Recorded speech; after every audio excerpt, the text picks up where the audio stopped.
Fala pessoal, Vitor Emanuel na área, sou funcionário público e analista de sistemas. Estou me formando em tecnologia da informação e resolvi trazer 5 questões do último concurso de agente comercial, tá? Do Banco do Brasil, ok? Vamos lá resolver essas questões. Os programas Microsoft Edge, só lembrando que aqui é a prova tipo C, tá? Foram 15 questões.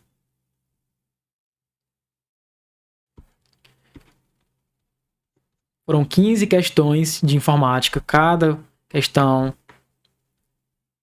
valendo 1,5 ponto. Ou seja, cara, é a matéria de maior peso, tá? Ela e outra lá que eu esqueci o nome. Mas vamos lá.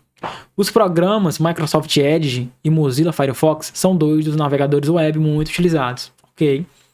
As pesquisas na web realizadas por um usuário por meio da barra de pesquisa e endereços do Microsoft Edge utilizam.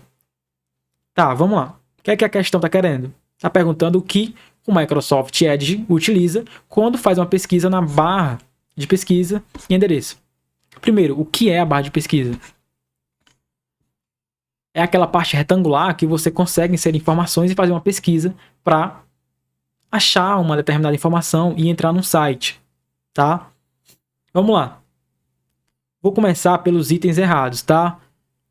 Utilizam, tá? Microsoft Edge utilizam. O Mozilla Circ, não. Mozilla Circ não existe, tá? Não existe Mozilla Circ.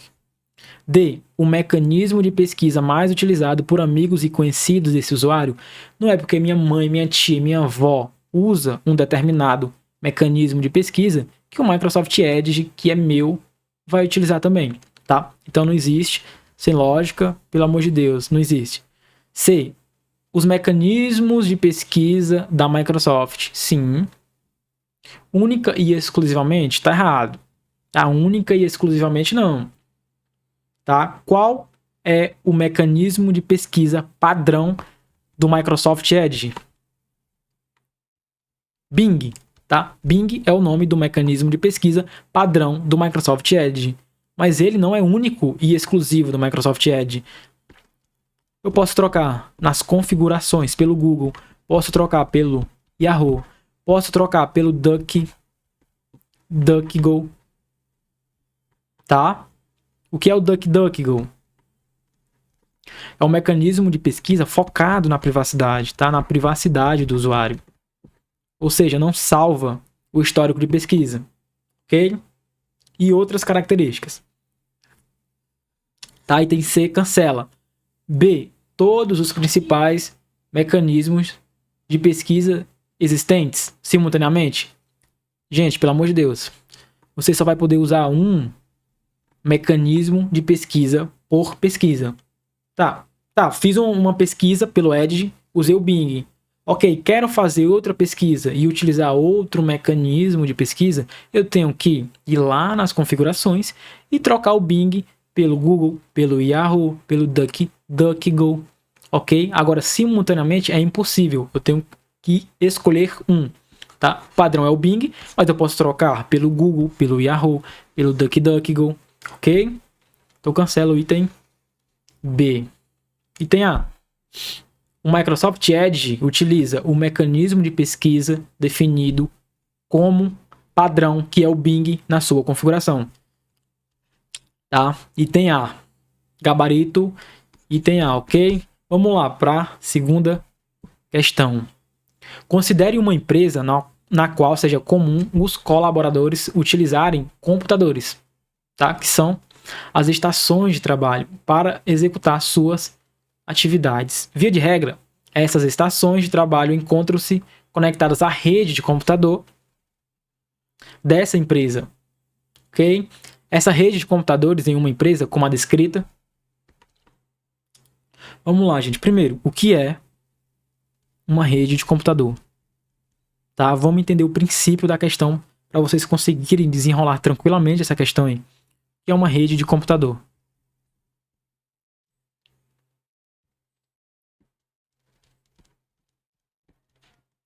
Uma rede de computador nada mais é do que um conjunto conjunto de dispositivos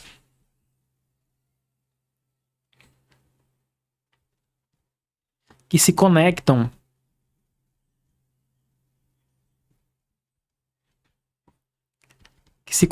entre si com a intenção de trocar dados, tá? Trocar informações com a intenção de se conectar, tá? Vamos lá.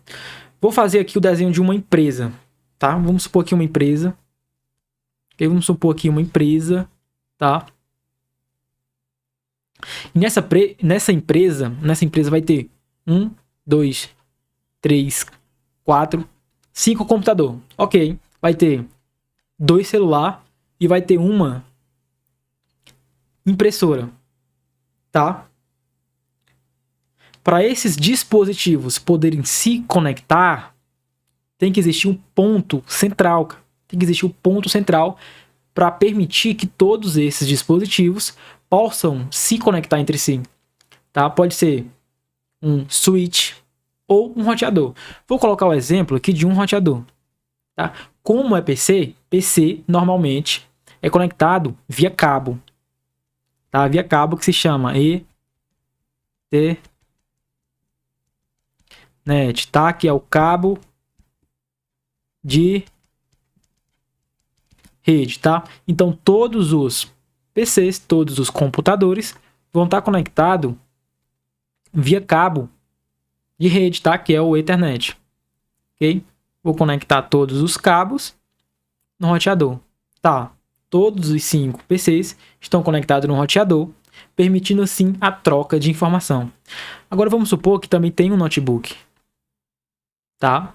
É possível ter um notebook? Cara, é uma empresa e o dono, ele pode simplesmente ter um notebook, pode ter os PCs, pode ter celular, tablet, pode ter impressora.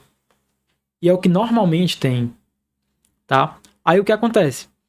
Esse notebook, tanto, ele pode se conectar nesse roteador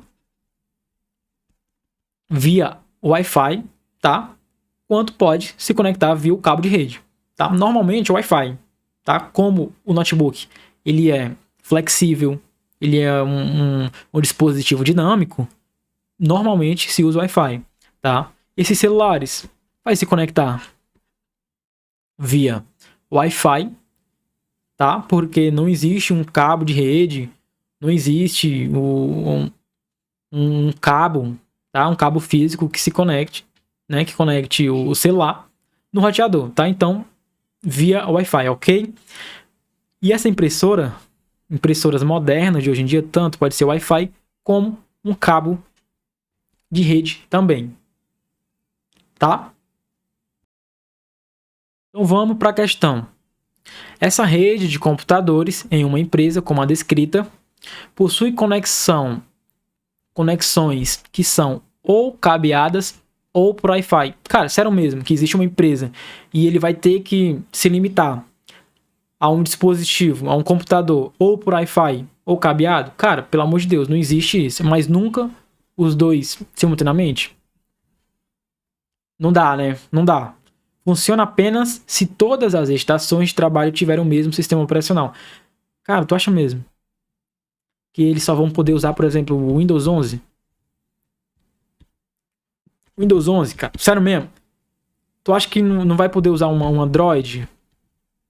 Não existe, não tem lógica aqui também, tá? Item 6. Substitui a rede de fornecimento de energia elétrica na empresa. Cara, se não existir a rede elétrica, não vai existir rede de computador. Porque o roteador ele tem que estar ligado na energia, tem que estar ligado na rede elétrica, tá? Então, sem um, não existe outro. Então, questão errada. Distribui sempre cópias de todos os arquivos digitais entre todas as estações de trabalho. Pode ser configurado para isso, mas não é o padrão e nem é o normal, tá? E o item E, que é o certo, pode ou não estar conectado à internet, tá? Vamos lá.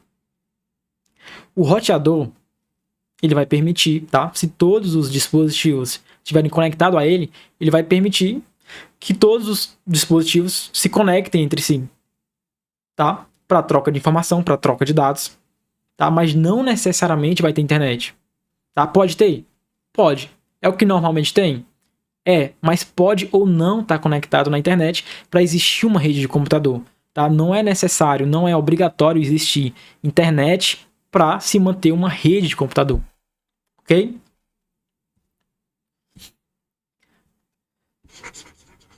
Terceira, sistemas de suporte à decisão apoiam, com evidências, as escolhas realizadas por gestores de uma organização.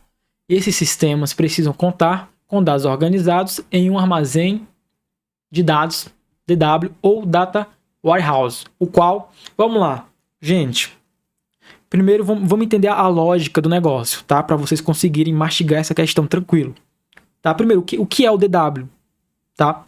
Vamos lá. O DW, tá? Ele não é um software propriamente dito, tá? Não é um software.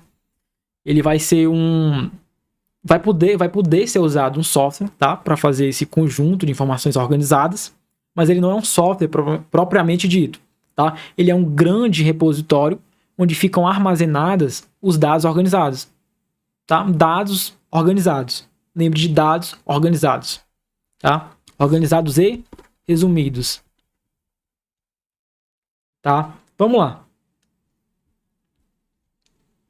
Primeira etapa do negócio. Primeira etapa, tá? Para vocês conseguirem matar a jogada.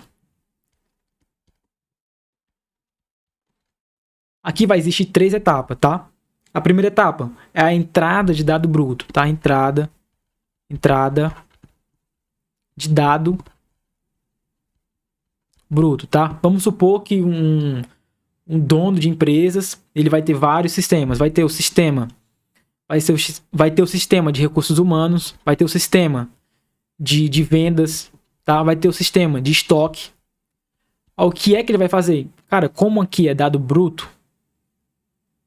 normalmente vai ter muita coisa errada, tá? Como, por exemplo, no caso de recursos humanos, eles podem se referir ao estado do Ceará como CE. O de vendas pode se referir ao Ceará como Ceará, sem um acento no final, né? Pode se referir como CE, tá? São dados brutos que entram no sistema de forma desorganizada, tá? A segunda etapa se chama o ETL, tá? O E de extrair, tá? Extrair como assim? Nessa etapa vai ser pegada todos os dados de todos os sistemas e vai ser organizados em um local para que elas possam ser corrigidas, tá? Quando? Na etapa T, que é transformar. Transformar, o que é que vai fazer? Ele vai corrigir erros, vai padronizar, vai cruzar informações, tá? Como assim? É nessa etapa que vai ser entendido, vai ser compreendido que Ceará, o CE, esse CE e esse CE se refere ao mesmo Ceará, tá? E o L se chama load, tá? Que significa carregar. É nessa etapa que vai ser enviado os dados transformados, organizados e padronizados para o DW, tá? Vamos lá, de novo. O que é o DW? É um grande repositório onde ficam armazenadas informações padronizadas e organizadas, tá? Ela vai guardar as informações de forma padronizada e resumida. Mas para que serve isso daqui? Vamos lá. Vamos lá, pessoal. Para que vai servir? Vamos supor que há um mês atrás um gerente de uma empresa comprou 1000 short masculino, tá? 1000 short masculino. Nesse mês só foi vendido 3 short, tá? Aí o que é que vai acontecer aqui? É na parte do DW, ele vai ter o resumo dessa informação, e vai tomar uma decisão estratégica de entender que, cara, só foi vendido 3 shorts. Então eu não vou precisar comprar mais short ultimamente. Tá? Eu vou comprar outra coisa. Eu vou comprar roupa, vou comprar blusa masculina, short feminino, tá? O DW existe para ele poder auxiliar ao gerente, ao dono da empresa, para tomar uma decisão estratégica na empresa, tá? Então vamos lá. O DW ou Data Warehouse, o qual pode ser formado pela cópia de todos os registros de dados transacionais. Gente, vamos lá. A gente quer o resumo. Se ele for copiar todos os dados brutos, não vai existir resumo.